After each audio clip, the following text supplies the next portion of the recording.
Yeah, 100-mile racing is basically a completely different sport even than any other ultra marathons and 50 milers or 50Ks.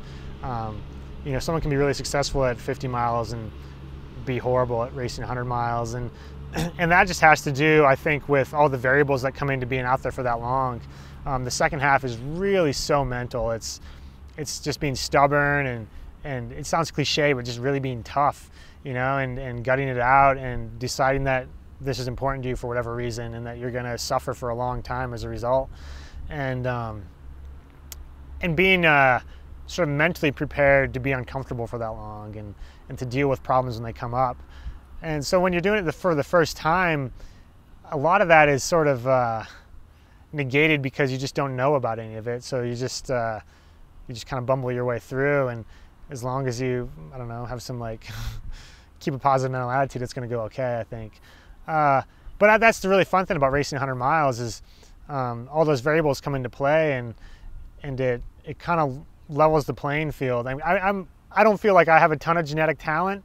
Some other people might argue differently, but you know, like I'm no good at 5K or 10K, that sort of thing. So in over 100 miles in the mountains, I'm really comfortable in that environment, and I've gotten used to being in the mountains all day long, and that's really what racing 100 miles is all about. And it's funny though, because even in the last 5 years, since I've been in the sport, 6-7 years, I feel like 100-mile racing has evolved a great deal. Like my first year at Leadville, I won by almost a couple hours, and I was really just like stumping along the last 30-40 miles, not just in survival mode, you know. And now in a race like Leadville or Western States, or even as we saw this year at Hard Rock, you really have to race the whole way. Like people are pushing all the way to the finish, and you're running hard those last 20 miles, and it's really it's an intense racing experience all day. So it's really kind of an exciting time to be in the sport.